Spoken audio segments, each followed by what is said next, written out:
Congenital heart diseases are divided into two types: cyanotic congenital heart disease and acyanotic congenital heart disease.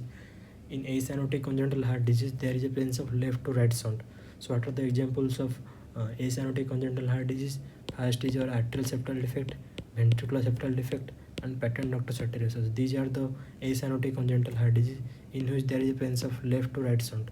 What happens in left to right sound? In left to right sound, oxygenated blood from the left ventricle get mixed with deoxygenated blood in the right ventricle, so there is no cyanosis in this case. So that's why it is called acyanotic congenital heart disease.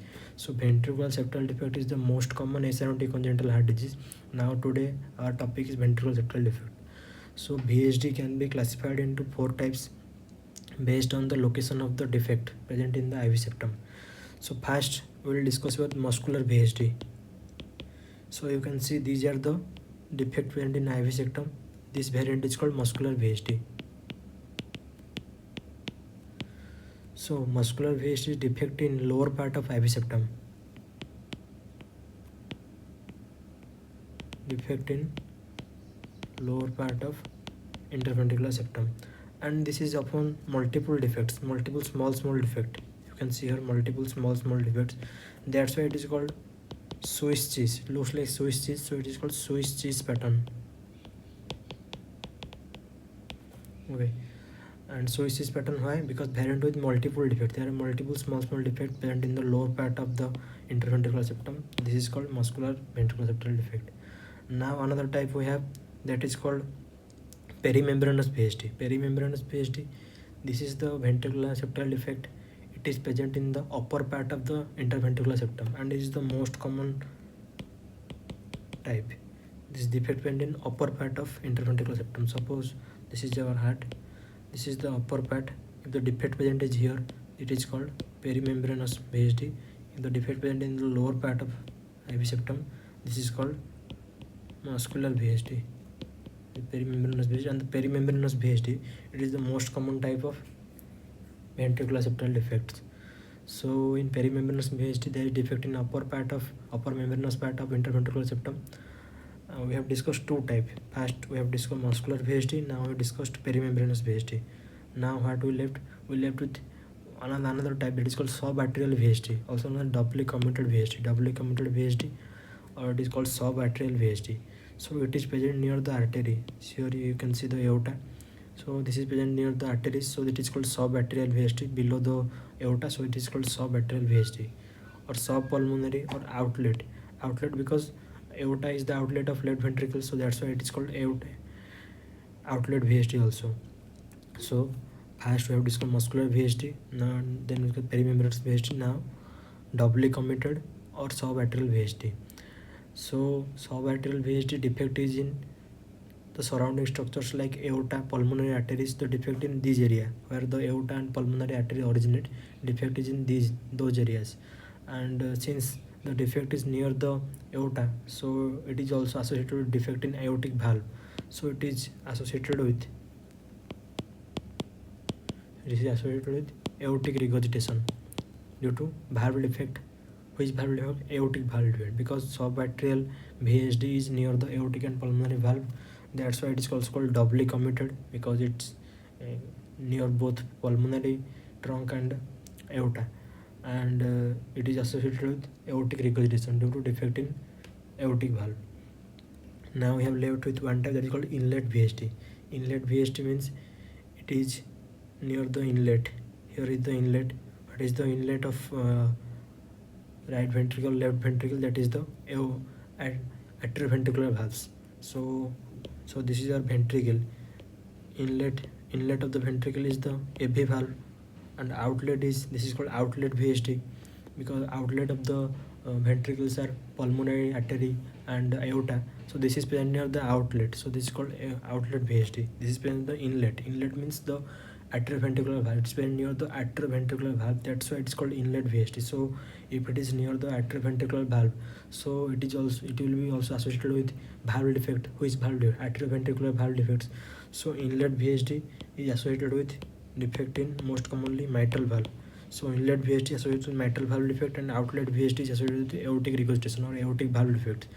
and in case of inlet VSD it never closes spontaneously. I told you that muscular VSD, since there are small holes, they close spontaneously, but in case of inlet VSD it never closes spontaneously. So inlet VSD never closes spontaneously, and muscular type of VSD is the most common type of VSD which causes spontaneously. Overall most common is perimembranous VSD, which is defect in the upper part of interventricular septum. Now we'll go further. So what happens in VSD? What are the findings you can get? And there is a, since there is sound of blood from left to right, left ventricle to right ventricle, during it is very turbulent, you can heard it as a murmur that is called pan-systolic murmur. So pan-systolic murmur is a characteristic murmur in case of ventricular septal defect. It is sound murmur. So this sound went from left to right, that gives rise to a murmur, that is pan-systolic murmur, also known as sound murmur. So where you can heard it? You can heard it left parasternal area of fourth intercostal space. You can heard the pan-systolic murmur in the left parasternal area of fourth intercostal space. So this is the characteristic murmur in case of ventricular septal defect. And if there is, I told you mitral valve inlet type of VSD is associated with mitral valve defect. So if there is mitral valve defect, and you can heard another type of murmur, mitral valve, so we can heard the flow murmur. We can heard the flow murmur, delayed diastolic murmur in case of mitral valve defect. It is associated with mitral valve defect. And sound murmur is diagnostic, but flow murmur in case of mitral valve, or if blood flow to the pulmonary arteries, you can heard that is a murmur too. That is called ejection systolic murmur. That is also a flow murmur. If when the right ventricle ejects the blood into the pulmonary trunk, that gives rise to ejection systolic murmur. That is also a flow murmur. In case of mitral valve, there is increased blood flow, delayed diastolic murmur at mitral area due to increased blood flow. That is flow murmur in case of mitral valve. Another flow murmur is when right ventricle pumps blood into the pulmonary trunk. So the flow murmurs are non diagnostic. This pan systolic murmur is the diagnostic murmur in case of ventricular septal defects. Now we'll discuss the X-ray findings. So in the X-ray, that is cardiomegaly. Since there is volume overload in the right ventricle, so right ventricle will enlarge, and the congestion of blood in the left ventricle, so left ventricle also enlarge. So that will lead to cardiomegaly. So how we can say cardiomegaly by looking into X-ray? So this is how we determine the CT ratio or cardiothoracic ratio. Cardiothoracic ratio. So what is CT ratio, cardiothoracic ratio? So you can see A, B, C. Okay. So A plus B divided by C. CT ratio is equal to A plus B divided by C. So what is this A plus B divided by C? The area of heart or total area of thorax, so total area of heart or total area of thorax, divide that. That is called CT ratio. A plus B is the sum of widest length of the heart on each side, and C is the widest length of the thorax. So this is called CT ratio. What is the normal value? Normal value in children is less than 0.55, and normal value in case of infant, it is less than 0.6. So normal value in case of children is less than 0.55, and normal value in case of infants is less than 0.6. So if the CT ratio in an infant, suppose 0.7, CT ratio is increased, we can say cardiomegaly is present in that infant. If in a children, small children, the CT ratio is 0.8, we can say if the CT ratio is more than normal value, we can say there is presence of cardiomegaly. So CT ratio, it is increased in case of VSD. So CT ratio is increased in case of VSD. So it is an X-ray finding in case of ventricular septal defect. So now we'll discuss the complications. So what are the complications of the VSD? So we'll discuss about the complication now. So suppose when there is blood coming from the left side to right side, there is volume overload, and if the left ventricle is the high pressure zone, so there will be both volume plus pressure overload on the right ventricle. So there is both volume and pressure overload in the right ventricle. In case of atrial septal defect, there is only volume overload, but in case of VSD, there is both volume and pressure overload to the right ventricle. So when the blood comes like this causes injury in the right ventricle. This injury, right ventricular wall injuries, increases the risk of endocarditis. So when the blood comes like this, it injures the wall of the right ventricles. This right ventricular wall injury leads to increased risk of infective endocarditis. So what is the most common organism that causes infective endocarditis? Here, that is called Streptococcus viridans. So Streptococcus viridans, it can cause infective endocarditis due to injury of the right ventricular wall. So this is a complication. Next, what happens? So we saw that there is volume and pressure overload in the right ventricle. Now where will this blood from right ventricle go? Through the outlet of right ventricle, that is the pulmonary trunk. From pulmonary trunk it goes to pulmonary arteries. From pulmonary arteries it goes to lungs. When there is more blood, because blood is shunted from the left to right, so there is volume overload in the right ventricle. That will also lead to volume overload in the lungs, so it will lead to congestion of the lungs. So if there is increased blood flow to lungs, it will lead to congestion of the lung, and congestion of the lung lead to development of pneumonia. So this is also a complication of ventricular septal defect. Development of pneumonia, there is a recurrent pneumonia. Development of recurrent pneumonia due to congestion of extra blood in the lungs. So when there is chronic volume overload to the, or chronic blood flow to the, increased blood flow to the lungs, then there will be pulmonary arterial vasoconstriction. So what will happen? Pulmonary arterial vasoconstriction to decrease the blood flow. So there is pulmonary arterial vasoconstriction. Or when there is chronic volume overload to the pulmonary circulation, there will be pulmonary arterial vasoconstriction and pulmonary vascular remodeling. That will lead to hypertrophy of the muscles present in the tunica media of pulmonary arteries, so pulmonary blood vessels. So that will lead to development of pulmonary hypertension.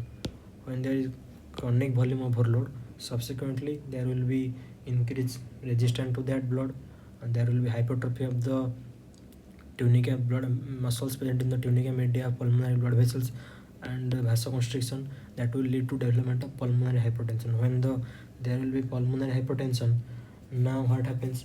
After a long time, when there is pulmonary hypertension, the pressure in the lungs is increased.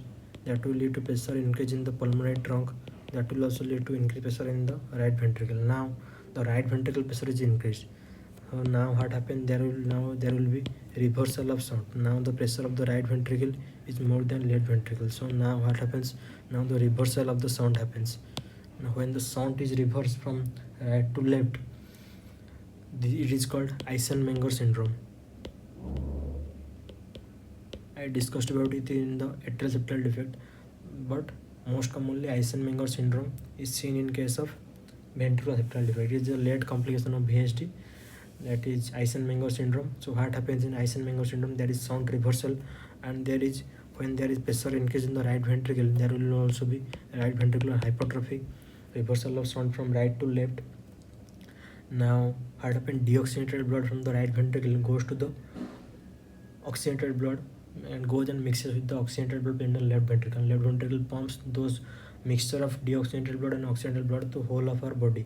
That will lead to development of cyanosis. So this is a late stage complication of ventricular septal defect. So another thing that can happen, that is when there is volume overload in ventricles and hypertrophy, and this type of congestion in lungs and congestion of blood in heart also, that will lead to congestive cardiac failure, congestive heart failure. That is also a complication of ventricular septal defect. And now we'll discuss the treatment part. So treatment is, so if there is development of CHF, to decrease the instance of CHF, we can give drugs like digoxin, or we can give diuretics like furosemide. And if there is development of infective endocarditis due to right ventricular wall injury, that is called as streptococcus viridans, then we can give also antibiotics. Now there is definitive management is surgical management. So what is the definitive management? That is surgical management. So surgical options are available is closure with Dacron patch closure with Dacron patch. So this is one method available.